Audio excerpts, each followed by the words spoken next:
What's up, all you cool Wildcats and kittens out there? My name is the Andrew David Miller I, and joining me is the world famous, the world's greatest drop-off teacher, Pete Grace. Does do a little defense coordinator for the Eureka Wildcat football, but let's talk technique. Coach, how do you keep your line moving every day in the drop-off line? The whole key is to have those families ready to go. They got to be ready to roll out as soon as we're parked, so we can keep that line moving, always moving. It is unbelievable how quick that thing does actually move in the end of the day.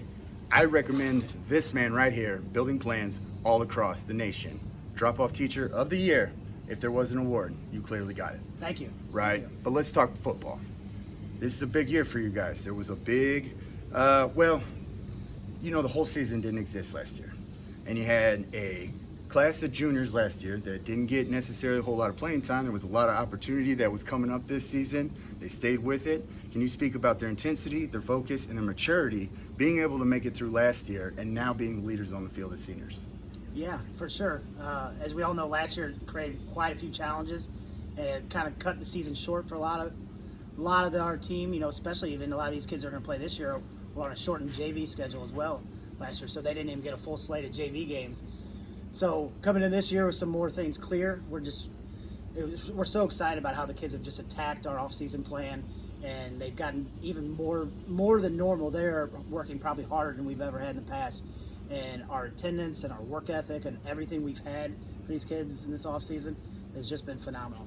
I think you hit that one right on the nail. The time that I've spent around you guys and your boys is the character of them themselves. It has been absolutely unbelievable to see the ones that maybe didn't give it all in practice come and personally say, Coach, I didn't give it all today. I'm sorry. I'm coming tomorrow. Or it'll be the next one as soon as practice comes over. I see players coming to their coaches, their position coaches, their head coaches, and just saying, thanks, Coach, good practice. Now, that kind of character you don't see everywhere, but how is that going to translate onto the field when you have leaders like that on your field?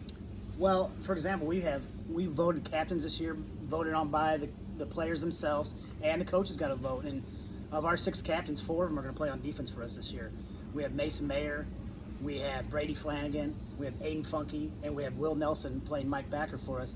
Just having those 4 leaders on our defense as well, they have brought everyone up to their level of what the work ethic should be, and every day they have a goal of getting better, and it's really shown up this summer. It absolutely has, and it's always an encouraging thing as a coach when you don't have to get on your players, when your players get on their own brothers, if you will, on the field. We talk about it constantly. Player-led teams are going to be successful teams, and we have a lot of that going on this year. And that is one thing that is obvious. It's a lot of unproven, apparently, on the field, but that's just because they haven't got their opportunities. With all that competition, who are some of those players that have emerged with the opportunities they got in camp? Well, we've talked about, everybody in week 1 always talks about what you have bringing back and what you don't have bringing back and who played. And that would be easy for us to say if these kids didn't put in the time this summer. But we have a whole group of nine more kids that have not played varsity this year.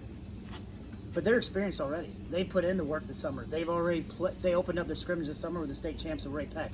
They've played the best in the state all summer long, preparing. So in my opinion, all these newcomers are not really new at this point. They should roll into week 1 ready to be an experienced football team, and that's what we expect. And that's one of the coolest things about the culture of the team as well, is you expect to do your job. Time to go to work. I know your coaches are excited. Saw it today. I know the players are excited. Give me one when you were a player. What did it feel like versus now when you're a coach all these years later? What year did you graduate? 92, 84? 98. 98. Woo! From Eureka. You age well. You age well, Coach. But what was one of those feelings? Because a lot of these guys, like you said, how many are getting their first varsity action? It's something we prepare all the time and talk to them about, that if you're prepared for a test, you can't wait to take it.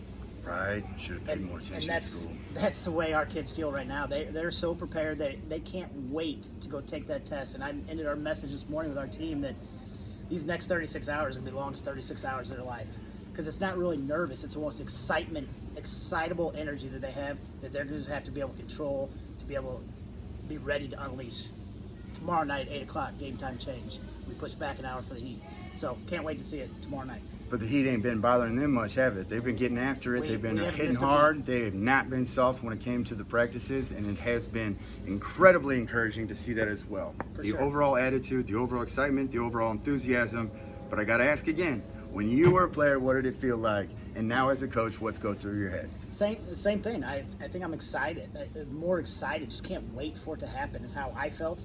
And it's funny, as a coach, it's a similar feeling. You know, nothing really goes away. I think I still have the same feelings inside as 7 years at DC to my first football game I ever played in high school. So just excitable energy. Can't wait. Either can we. When's that football game? Tomorrow night, 8 o'clock at Fort Zumwalt West. We can't wait to get our student section back out and our fans and support this community, this school, the kids in the school. We just have unbelievable support, and we're excited to get fans back in the stadium this year, for sure. Thanks, Coach. Looking forward Thank to you. tomorrow night. Appreciate it. You bet. Tune in to some Wildcat football, y'all. This is the E.